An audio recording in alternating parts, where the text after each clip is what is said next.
முதல்வர் குறித்து செய்தியாளர் எழுப்பிய கேள்விக்கு அதிமுக முன்னாள் அமைச்சர் SP வேலுமணி பதில் பேசாமல் கிளம்பியிருப்பது அதிர்ச்சியை ஏற்படுத்தியுள்ளது.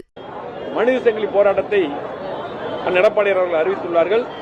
அதை எப்படி சிறப்பான முறையிலே இன்றைக்கு கோவை மாநகர், கோவை புறநகர் வடக்கு, தெற்கு முழுமையாக உட்பட்ட மாநகராட்சி 100 டிவிஷன், அதே போல இங்கு இருக்கக்கூடிய நகராட்சிகள், பேரூராட்சிகளை எப்படி நடத்துவது என்று சிறப்பான முறையில் நடத்துவது என்று முடிவு செய்யப்பட்டு இன்றைக்கு ஒவ்வொரு பகுதியிலும் எழுச்சியான முறையில் நடைபெற்று இந்த விலை உயர்வை திமுக அரசு நிறுத்து என்ற வகையிலே இந்த மனித சங்கிலி ஆர்ப்பாட்டம் இருக்கும் என்பதை தெரிவித்துக் கொள்கிறோம். அதே போல வருகின்ற 17ஆம் தேதி புரட்சித் தலைவர் எம்ஜிஆர் அவர்களால் ஆரம்பிக்கப்பட்ட அண்ணா திமுக இயக்கம் 53 ஆண்டுகளுக்கு எடுத்து வைக்கப்படுகிறது. அதையும் எங்களது பொதுச் செயலாளர்கள் பொதுக்கூட்டங்களை அறிவித்து ஒவ்வொரு பகுதிக்கும் கொடியேற்றி இனிப்பு வழங்கி நலத்திட்டம் வழங்க வேண்டும் என்று அறிவித்துள்ளார்கள். அதையும் எங்களது மாவட்டங்களிலே 3 மாவட்டங்களிலே சிறப்பான முறையில் கொண்டாட வேண்டும் என்பதையும் இந்த கூட்டத்திலே எடுத்துரைத்து அதையும் சிறப்பான முறையில் கொண்டாட போகிறோம்.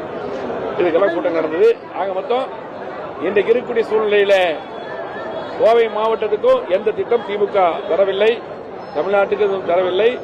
இன்றைக்கு மக்கள் மிக கடுமையாக அவதியுற்றுள்ளார்கள்.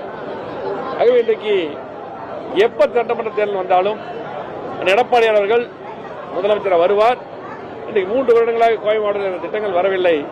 விடுபட்ட செய்யாத திட்டங்களை எல்லாம் மீண்டும் எடப்பாடியார் முதலமைச்சராக வந்து கோவை மாவட்டத்துக்கு செய்வோம் என்பதை தெரிவித்துள்ளோம். மின்கட்டணம் 3 முறை அதிக அளவில் உயர்ந்திருக்கு சொல்லி சிறு குறு தொழில் அமைப்பினர் வந்து பல்வேறு போராட்டங்களும் மனு கொடுத்துட்டு இருக்கிறாங்க. இந்த 8ஆம் தேதி நடக்கக்கூடிய இந்த மனித சங்கிலி போராட்டத்தில் அவங்களை எல்லாம் வந்து இணைப்பதற்கான வாய்ப்புகள் இருக்கா? அவங்க எல்லாம் கலந்து கொள்றாங்களா? இல்ல வந்து பாத்தீங்கன்னா இது வந்து மனித சங்கிலி ஆர்ப்பாட்டம், அந்த போராட்டமே வந்து பாத்தீங்கன்னா இன்றைக்கு எல்லா மக்களும் பாதிச்சிருக்காங்க. அதாவது ஒவ்வொரு குடும்பமும் அதில் பாதிச்சிருக்கு. சொத்து வரியா இருந்தாலும் சரி பாத்தீங்கன்னா, அதே போல உங்களுக்கு எல்லாம் தெரியும் இந்த பிளான், ஆன்லைன் பிளான் அப்ரூவ்னு சொல்லி போட்டு அதுல அந்த கட்டணத்தை அதிகம் பண்ணிட்டாங்க. அதே போல மின் கட்டணம் எல்லாருமே மக்களும், அதே போல எல்லா சிறு குறு தொழில்களும், சிறு குறு தொழில் அவங்க நடத்தும் போது நாங்க கலந்துக்கிறோம், நாம நடத்தும் போது அவங்க எல்லா பக்கம் அவங்க கலந்துக்கிறாங்க. கண்டிப்பா அவர்கள் எல்லாரும் கலந்துக்கலாம். இதுல வந்து நம்முடைய பொதுச்செயலாளர் அறிவிப்பே வந்து பாத்தீங்கன்னா பொதுமக்கள் அனைவரும் கலந்து கொள்ளலாம்.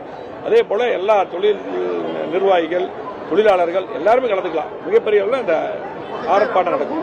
மின்சாரம் வழங்கப்படல, அப்ளிகேஷன் மட்டும் வாங்கிட்டாங்க, இது வரைக்கும் கொடுக்கவே இல்லைன்னு சொல்லி விவசாயிகள் வந்து இப்ப கோவை மாவட்டத்தில் பல்வேறு இடத்துல போராட்டத்தில் ஈடுபட்டு வர்றாங்க.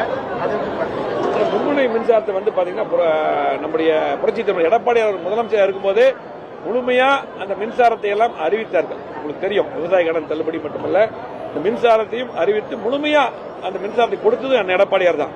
அது தொடர்ந்து வந்து இன்னைக்கு திமுக அரசு சரியா வழங்கப்படல. இது வந்து விவசாயிகள் சிரமப்பட்டிருக்காங்க. கூட்டத்தின் மூலமாக, இந்த கூட்டத்தின் மூலமாக நாங்கள் உணர்த்துவது கண்டிப்பா விவசாயிகளுக்கும் தொழிலாளர்கள், குறிப்பா கோவை மாவட்டத்தில் சிறு குறு தொழில்கள் இன்னைக்கு அழிந்து போகக்கூடிய சூழ்நிலை இருக்கு. அதில் காப்பாற்ற வேண்டும். உடனடியாக இந்த மின்சார கட்டணத்தை, அந்த உயர்வை ரத்து செய்ய வேண்டும். அதே போல அந்த பீக் அவர் சார்ஜையும் ரத்து செய்ய வேண்டும். நன்றி.